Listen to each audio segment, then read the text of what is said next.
Assalamualaikum warahmatullahi wabarakatuh. Perkenalkan, saya Murisna dan rekan saya yaitu Andi Indah Hairani.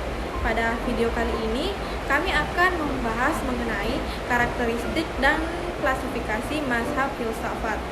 Di sini saya akan membahas mengenai karakteristik pemikiran filsafat. Berpikir menjadi salah satu karakteristik kehidupan manusia. Dengan berpikir, manusia akan eksis dalam kehidupannya. Oleh sebab itu, agar manusia senantiasa keberadaannya diakui oleh lingkungan, maka dia harus berpikir mengenai dirinya dan lingkungannya. Menurut Toynbee, ada 4 jenis berpikir yang dilakukan manusia, yaitu yang pertama, berpikir awam, yang kedua, berpikir ilmiah, yang ketiga, berpikir filsafat, dan yang keempat, berpikir religi. Berpikir awam yaitu berpikir yang dilakukan oleh orang kebanyakan tanpa menggunakan kerangka teori atau ilmu tertentu. Kemudian berpikir ilmiah, yaitu berpikir secara keilmuan. Berikutnya berpikir religi, yaitu cara berpikir yang berbasis pada suatu yang diyakini sebagai kebenaran yang hakiki. Menurut Ali dan kawan-kawan, mengemukakan bahwa keseluruhan lapangan studi filsafat dapat dirangkum menjadi 3 permasalahan besar, yaitu bidang kajian, metafisika, logika, dan etika.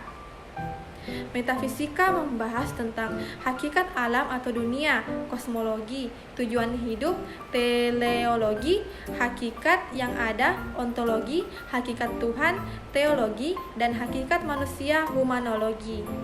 Logika membahas tentang kebenaran, pengetahuan, epistemologi, dan etika membahas tentang kebaikan dan nilai-nilai. Menurut Latif, untuk menjawab seperti apa cara berpikir orang filsafat, berikut ini karakteristik cara berpikir filsafat, yaitu yang pertama, menyeluruh.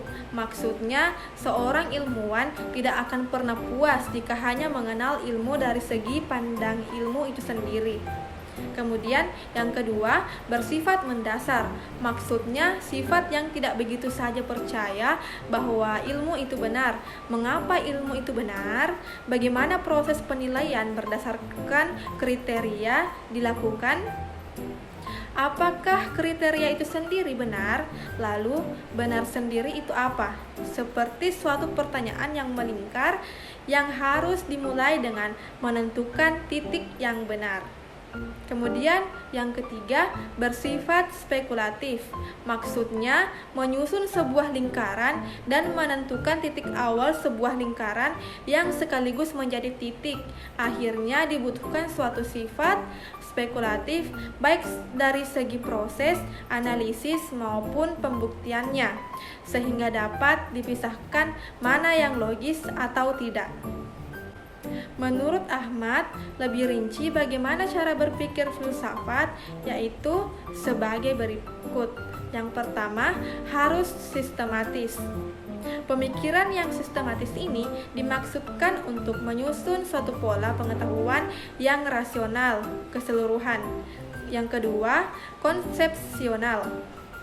Secara umum, konsepsional berkaitan dengan ide atau gambaran yang melekat pada akal pikiran yang berbeda dalam intelektual. Yang ketiga, koheren. Koheren atau runtut adalah unsur-unsurnya tidak boleh mengandung uraian-uraian yang bertentangan satu sama yang lainnya. Yang keempat, harus rasional, yaitu unsur-unsurnya berhubungan secara logis. Artinya, pemikiran filsafat harus diuraikan dalam bentuk yang logis. Yang kelima, sinoptik, yaitu pemikiran filsafat harus melihat hal-hal secara menyeluruh atau dalam keadaan kebersamaan secara integral. Yang keenam, harus mengarah kepada pandangan dunia. Pemikiran filsafat sebagai upaya untuk memahami semua realitas kehidupan dengan jalan menyusun suatu pandangan hidup dunia termasuk di dalamnya, menerangkan tentang dunia dan semua hal yang berada di dalamnya. Menurut Nasution, mengemukakan bahwa karakteristik berpikir filsafat juga dikemukakan, yaitu sebagai berikut. Yang pertama, radikal. Artinya berpikir sampai ke akar-akar persoalan.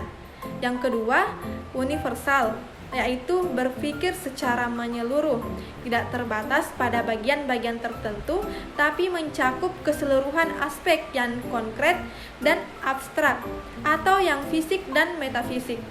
Yang ketiga, konseptual, merupakan hasil generalisasi dan abstrak pengalaman manusia.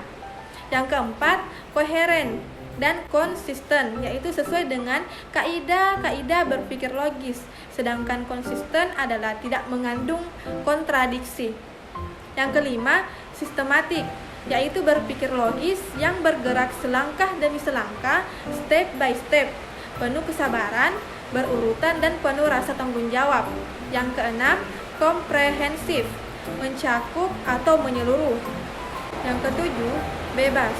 Pemikiran filsafat boleh dikatakan merupakan hasil pemikiran yang bebas, yakni bebas dari prasangka sosial, historis, kultural, bahkan religius. Kedelapan, bertanggung jawab. Seseorang berfilsafat adalah orang yang berpikir sekaligus bertanggung jawab terhadap hasil pemikirannya, paling tidak terhadap hati nuraninya sendiri. Menurut Robert, mengemukakan bahwa ada 4 macam karakteristik pemikiran filsafat, yaitu yang pertama spekulatif, yang kedua fenomenologi, yang ketiga normatif, dan yang keempat analitik. Apabila kita telah secara mendalam dari sistem pemikiran filsafat, maka diperoleh karakteristik pemikiran filsafat yang membedakan antara filosof yang satu dengan yang lainnya. Karakteristik yang pertama adalah hubungan dengan sifat sistem pemikiran dalam filsafat, yaitu memiliki sifat individual, subjektif, dan unik. Karakteristik yang kedua adalah berhubungan dengan metode atau cara berfilsafat. Karakteristik yang ketiga adalah berkaitan dengan wawasan yang menjadi filsafat sebagai sistem pemikiran. Karakteristik yang keempat adalah berkenaan dengan sifat penampilan wawasan yang menjadi isi filsafat sebagai sistem pemikiran. Berpikir filosofis yaitu berpikir untuk memahami hakikat dari kenyataan dalam rangka menemukan kebenaran sejati. Kalau berpikir ilmiah adalah berpikir yang menggunakan hasil penelitian ilmiah sebagai acuan. Maka pada berpikir filosofis, sang pemikir tidak lagi tergantung pada hasil penelitian ilmiah. Hasil penelitian ilmiah berupa teori masih tetap digunakan dalam berpikir filosof. Namun kesimpulannya tidak lagi ilmiah dapat dibuktikan secara empiris, melainkan bersifat holistik, radikal, dan spekulatif. Nah, berdasarkan yang telah dijelaskan bahwa kegiatan berpikir filsafat tidak sama dengan kegiatan berpikir sehari-hari yang biasa dilakukan oleh kebanyakan orang pada umumnya. Berpikir filsafat memiliki karakteristik tersendiri dan ada kaidah-kaidah di dalamnya yang harus diikuti sehingga proses berpikir yang dilakukan oleh seseorang itu masuk dalam kategori berpikir filsafat. Karakter berpikir filsafat berdasarkan beberapa sumber tersebut dapat disimpulkan bahwa karakteristik berpikir filsafat meliputi harus bersifat universal, radikal, atau mendasar, rasional, menyeluruh, koheren, konseptual, bebas, dan bertanggung jawab. Filsafat memiliki perbedaan dengan bidang ilmu lain. Jika ilmu lain lebih melihat pada hal-hal yang bersifat empirik, akan tetapi filsafat tidak terbatas pada hal yang bersifat empirik. Akan tetapi yang non-empirik juga menjadi kajian filsafat. Maka dari itu, filsafat memiliki kedudukan sebagai keilmuan yang netral dengan karakteristik yang telah dipaparkan. Sekian dari penjelasan saya mengenai karakteristik pemikiran filsafat. Selanjutnya akan dilanjutkan oleh rekan saya, yaitu Andi Indah Hairani. Klasifikasi mazhab-mazhab filsafat pendidikan. Dalam filsafat terdapat berbagai mazhab, aliran-aliran seperti realisme, idealisme, skolastisisme, pragmatisme, dan lain-lain. Karena filsafat pendidikan merupakan terapan dari filsafat, sedangkan filsafat beraneka ragam alirannya, maka filsafat dalam pendidikan pun kita akan temukan berbagai aliran. Sekurang-kurangnya sebanyak aliran itu sendiri. Menurut Ali DKK tahun 2022, berpandangan bahwa filsafat pendidikan berakar dari konsep tentang suatu kenyataan akhir yang ideal, atau suatu kenyataan yang berada di luar atau melampaui pengalaman sehari-hari. Ada 3 mazhab yang termasuk dalam kelompok ini, yaitu pertama, realisme. Mazhab realisme berpendapat bahwa kenyataan yang sebenarnya atau ideal adalah dunia objektif, atau suatu dunia yang bebas dari setiap dan seluruh pengalaman manusia. Yang kedua, idealisme. Idealisme berpandangan bahwa kenyataan akhir atau kenyataan yang sebenarnya adalah spiritual atau rohania.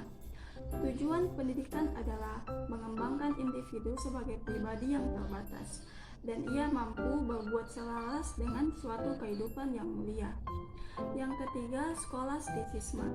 Skolastisisme berpandangan bahwa kenyataan sebenarnya terdiri atas kenyataan fisik dan material serta kenyataan rohania dan cita yang lebih tinggi daripada kenyataan fisik dan material.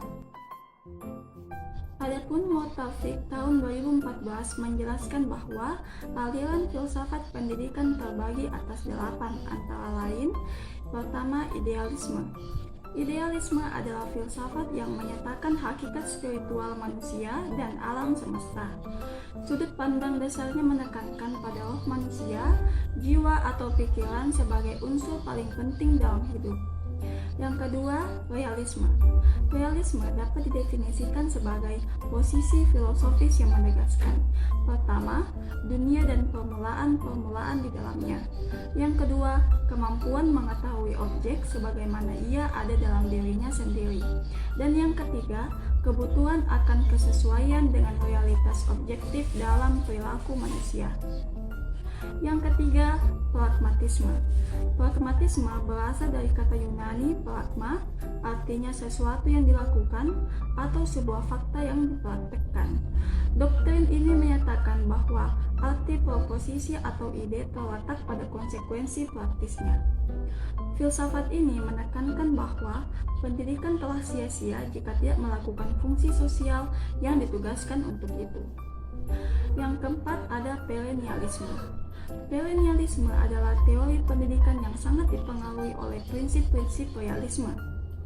Perennialisme memiliki pandangan yang konservatif tradisional akan hakikat manusia dan pendidikan. Kemudian yang kelima, esensialisme. Pendekatan tradisional pada pendidikan yang sering disebut sebagai kembali ke dasar. Pada dasarnya, kaum esensialis berkepentingan dengan kebangkitan upaya dengan mengajarkan alat pembelajaran sebagai jenis yang paling tak terpisahkan dari pendidikan. Kemudian yang keenam, progresivisme. Progresivisme ini berbeda dengan pandangan tradisional seperti esensialisme dan perennialisme. Pandangan ini menekankan pandangan bahwa semua proses belajar mengajar harus berpusat pada kepentingan dan kebutuhan anak. Yang ketujuh, rekonstruksionis. Setuju filsafat pendidikan yang berbasis pada budaya dan tumbuh dari pola budaya tertentu terkondisikan oleh kehidupan pada waktu tertentu di tempat tertentu. Mereka percaya bahwa budaya adalah dinamis, bahwa manusia dapat membentuk kembali budayanya sehingga ia membuka kemungkinan optimal untuk pembangunan. Kemudian yang terakhir, eksistensialisme. Cara melihat dan berpikir tentang kehidupan di dunia sehingga lebih memprioritaskan pada individualisme dan subjektivitas. Kaum eksistensialis percaya bahwa manusia adalah pencipta esensinya sendiri. Ia menciptakan nilai sendiri melalui kebebasan memilih atau preferensi individual. Baik, sekian dari penjelasan saya. Kurang lebih mohon dimaafkan. Assalamualaikum warahmatullahi wabarakatuh.